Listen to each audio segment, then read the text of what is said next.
Hi, Gary. It's Mike Sarno. This is my first video reply to you. I've watched a lot of your videos, not all of them. You're a little more prolific of a video maker than I have the time for. But I've burnt an awful lot of hours playing Free Cell with you chatting away on the screen. Like a lot of what you have to say, but I think you're looking at religion in a slightly skewed way. First off, you were talking about religion in your latest series of videos, and you were referring to religion as relying on some book. But there's no requirement for religion to rely on any book. Religion typically relies on some kind of scripture, but that's not a requirement. And even then, it's tempered with tradition and reason. So I don't think per se there's any problem with a reliance on scripture, and there's certainly no requirement for religion to rely on scripture at all.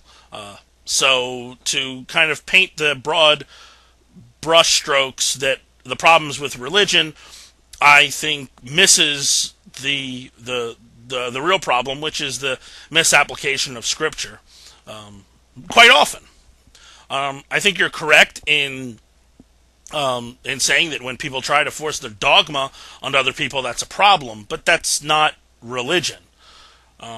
You can force your dogmatic beliefs, be they social or political, on someone, and that has nothing to do with religion. And the effect would be just as reprehensible. Let's see. Oh, yeah. You mentioned the unchallengeable, rigid rule of religion. But, I mean, it's just not unchallengeable. It's not unchallengeable or rigid. It's just not. We've seen religions change over time constantly. So I don't see where you're coming from there. I mean, the Protestant Reformation is a perfect example. And, even more recently, fundamentalism is a 19th and 20th century phenomenon. I mean, that's when the ideas were coming about. That's when the book The Fundamentals was published. So even there, that the dogmatic beliefs that you chafe against are even part of the evidence that it is changeable. In that case, I think it did change for the worse, but it is changeable. Let me see. Oh, the other thing you mentioned was that religion doesn't answer those unanswerable questions. And I suppose, I kind of agree with you there. It doesn't really answer a lot of those unanswerable questions. But it's also one of the few ways in which you can ask those questions. I mean, why does matter exist rather than not exist? Why does anything exist rather than nothing? Those are philosophical or religious questions, and science can't help us there. And some people want to ask those questions. Some people derive meaning simply by asking those questions, and why would you be against that? I mean, again, it's the problem with when they try to force that on you. And, if somebody wants to go and meet in a building once a week and discuss these unanswerable questions, well, that's really up to them, isn't it? Let me see. Right. I had also noted again about your major problem is with the imposition of dogma. And I agree with you. I mean, it shouldn't be imposed. That's not... religion should be there to inspire.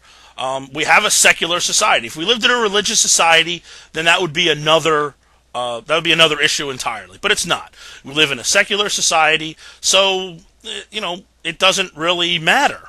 We're not going to have these rules imposed on us simply because they're religious. But I also think it's kind of silly to chafe against popular opinion just because it might happen to originate from religious beliefs. I mean, we have to come up with a set of rules by which our society lives, how we operate, how we interact with each other. Now, if some people are informed by religion, well, that's their right. And if they want to make some rules, if they're going to be involved in the political process, then just by virtue of the fact that we're allowing religious freedom, some of those rules are going to reflect those religious beliefs. But I don't see how that's any worse than non-religious beliefs that might end up getting pushed upon us in the in the society in general. I mean, it's another question entirely about what is society going to make its rules about? Where are the limits between the private and the public? And that's another issue entirely. But again, that's another issue. It's not really one about religion. And finally, you mentioned about intellectual integrity and honesty, and how religion just doesn't have that. And I really think that you're creating a straw man of religion. You're creating you're looking at maybe not a straw man. I'll take that back. Let me take that back. It's not a straw man. You're looking at one particular brand, perhaps. You're looking at some Bible-banging fundamentalist. And yeah, okay, for that guy, yeah, maybe he is being intellectually dishonest. I'm not going to argue in favor of somebody who just takes the Bible as the ultimate authority. I mean, that's ridiculous. It's idolatry. You're creating a god on earth. You're worshiping this book, the words in the book, and that's just silly. But there are a lot of intellectually honest people of faith out there, and a number of religious groups, religious organizations, religions that are intellectually honest. And I think you're turning a blind eye to them. You're really just either you don't know about them, in which case, well, go look for them now, because now the one thing you can't say now is you haven't been told. There are other groups out there. And so either you didn't know and now you do, or you're just willfully ignorant of it. And I don't think that's the case.